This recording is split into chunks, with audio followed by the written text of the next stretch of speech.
Hello dear learners, how are you? You are most welcome to my channel ज्ञान सागर भाई प्रेम प्रकाश। एक बार फिर से हम हाजिर हैं यहाँ पर इंग्लिश ग्रामर का टॉपिक हम यहाँ पे डिस्कस करेंगे आज, और वो है टेंसेस। अभी तक हम पढ़ चुके हैं कंप्लीट प्रेजेंट टेंस और पास्ट हमारा शुरू हो चुका है। पास्ट में हमने सिंपल पास्ट पढ़ लिया है और हम स्टडी कर चुके हैं past continuous. So today we will start that is the past perfect tense. तो आइए शुरू करते हैं इसको, पास्ट परफेक्ट टेंस। तो सबसे पहले हम इसकी आईडी की बात करते हैं। जो इसकी आईडी है, इसकी पहचान है, वो क्या होगी?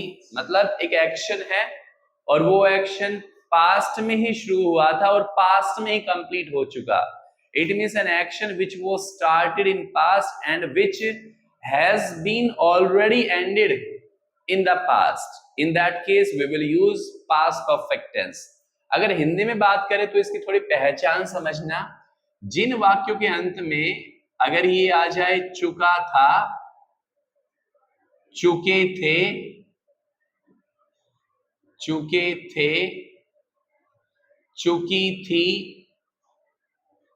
ठीक है, या फिर हम कह सकते हैं किसी वाक्य के अंत में आए लिया था, लिए थे, लिए थे, या फिर ली थी, ऐसे अगर पहचान लास्ट में आती है तो हम पहचान जाते हैं कि वो पास्ट परफेक्ट है। जबकि प्रेजेंट परफेक्ट में क्या था? चुका है, चुके हैं, चुकी है, लिया है, लिए हैं, ली है। यहां पर क्या हो गया? चुका था, चुके थे। अच्छा, अब जब भी परफेक्ट टेंस होता है तो इसमें हमें ध्यान देना है एक तो हेल्पिंग वर्ब का। इस टेंस की जो हेल्पिंग वर्ब होगी वो होगी हैड। केवल एक ही टुकड़ा है हेल्पिंग वर्ब का। अगर हम प्रेजेंट परफेक्ट की बात करते तो ध्यान रखो हैज और हैव थी वहां पर हेल्पिंग वर्ब। हमें ये देखना था हैज किसके साथ आएगा और हैव किसके साथ यूज होगा। लेकिन यहाँ पर केवल क्या है? एक ही हेल्पिंग वर्ब है, हैड। और जब भी परफेक्ट टेंस होता है तो third form of the verb use की जाती है। वर्ब की थर्ड फॉर्म का हम क्या करते हैं? प्रयोग करते हैं। क्लियर यहां तक? अच्छा, अब हम बात करते हैं अगर सेंटेंस हमारे पास कैसा हो? साधारण हो, अफर्मेटिव सेंटेंस हो, अफर्मेटिव या असर्टिव सेंटेंस हो।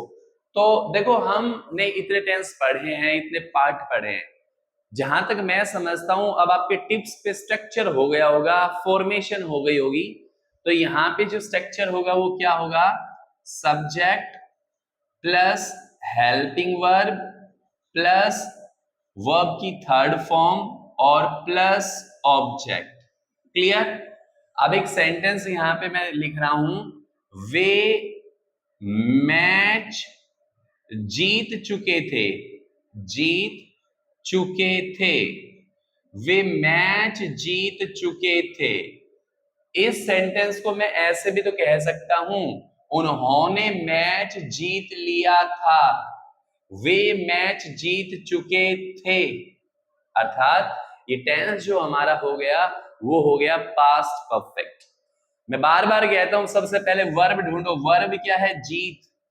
ऑब्जेक्ट क्या है? मैच। सब्जेक्ट क्या है? वे। आओ इसको पुट करते हैं। सब्जेक्ट क्या है? वे। हमने लिखा दे। अब क्या है? Helping verb. हेल्पिंग वर्ब क्या है इस टेंस की? हैड। वर्ब की थर्ड फॉर्म जीतने की इंग्लिश क्या होती है? विन। Win, won, won. तो थर्ड फॉर्म क्या हो जाएगी? Won. They had won. Object क्या है? मैच। तो यहां पर क्या हो जाएगा? Match. They had won match. वे मैच जीत चुके थे। क्लियर? ये था अफर्मेटिव सेंटेंस। अगर हम जाते हैं नेगेटिव की ओर, तो जैसा कि कई बार हमने पढ़ा है, नेगेटिव सेंटेंस में हम बात करें तो नेगेटिव सेंटेंस के अंदर नोट आ जाता है, नोट। और स्ट्रक्चर की तरफ जाएं तो कुछ इस तरह से बनता है formation, subject plus helping verb plus we plus not plus V3 plus object. Clear? ये फॉर्मेशन होगी जब नेगेटिव सेंटेंस होगा और टेंस कौन सा होगा हमारे पास? Past perfect tense. अब एक सेंटेंस है यहां पर, मां कपड़े धो चुकी थी, धो चुकी थी, मां कपड़े धो चुकी थी। देखो, चुका था, चुके थे, लेकिन मैं इस सेंटेंस को ऐसे भी तो कह सकता हूं, मां ने कपड़े धो लिए थे। एक ही बात है, मतलब एक्शन था वो पास्ट में फिनिश हो चुका है। तो मां क्या है यहां पर? सब्जेक्ट, कपड़े ऑब्जेक्ट, धोना वर्ब। कर दो इसमें पुट, नेगेटिव सेंटेंस बनाना, ये तो अफर्मेटिव है ना, तो मां कपड़े यहां पर आ जाएगा नहीं, तभी तो नेगेटिव सेंटेंस होगा, ये नॉट आएगा तभी तो बनाओ सब्जेक्ट क्या है? मदर। तो मदर, हेल्पिंग वर्ब क्या है? Had, mother had. नेगेटिव है तो क्या आ जाएगा? नॉट। वर्ब क्या है? वॉश, और वर्ब की कौन सी फॉर्म है? Third, washed. ऑब्जेक्ट क्या है? कपड़े, तो यहां पे क्या हो गया? Clothes. Mother had not washed clothes, मां ने कपड़े नहीं धोए थे, या मां कपड़े नहीं धो चुकी थी, एक ही बात है। क्लियर? अब हम आते थर्ड टाइप के सेंटेंस की ओर, और थर्ड टाइप का सेंटेंस जो होगा हमारे पास वो होगा क्या? Interrogative sentence. इंटेरोगेटिव, और इंटेरोगेटिव सेंटेंस वो होते हैं जिसमें कोई प्रश्न पूछा जाए या क्वेश्चन मार्क का निशान आए, चिन्ह आए लास्ट में। ठीक है? जैसे सेंटेंस है, क्या राम पाठ याद कर चुका था? कर चुका था। ठीक है? Question mark. इस बात को मैं ऐसे भी कह सकता हूं, क्या राम ने पाठ याद कर लिया था? एक ही बात है। चलो फाइंड आउट करो। याद करना वर्ब है, पाठ ऑब्जेक्ट है, राम सब्जेक्ट है। अब यहां पर जो फॉर्मेशन लागू होगी वो क्या होगी?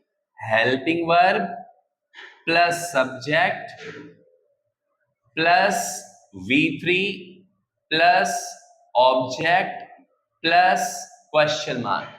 तो यहां पर सब्जेक्ट क्या है? राम, लेकिन राम से पहले क्या है? हेल्पिंग वर्ब, तो इस टेंस की हेल्पिंग वर्ब है हैड, तो हैड राम। क्लियर? वर्ब की थर्ड फॉर्म लर्न होता है, याद करना, लर्न लर्न लर्नड, क्या? लेसन। तो यहां पे आ गया question mark. Had Ram learned lesson, क्या राम पाठ याद कर चुका था?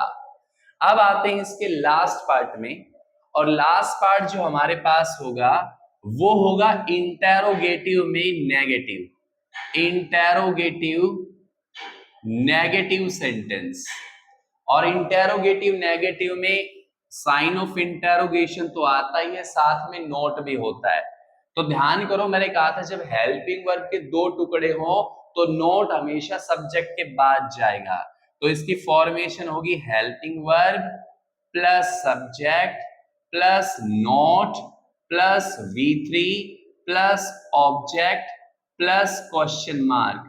हम इतनी बारीकी से बार बार ये स्टेप इसलिए पढ़ रहे हैं ताकि आप लोग जब नरेशन करो, डायरेक्ट इनडायरेक्ट स्पीच पढ़ो, या फिर हम एक्टिव वॉइस पैसिव वॉइस पढ़ें, तो उसमें हमें दिक्कत ना हो। क्लियर? सेंटेंस है, क्या हम फिल्म या मूवी भी कह सकते हैं, मूवी नहीं देख चुके थे? नहीं देख चुके थे, क्वेश्चन मार्क। इस सेंटेंस को मैं ऐसे भी तो कह सकता हूं, क्या हमने फिल्म नहीं देखी थी या नहीं देख ली थी? एक ही बात है।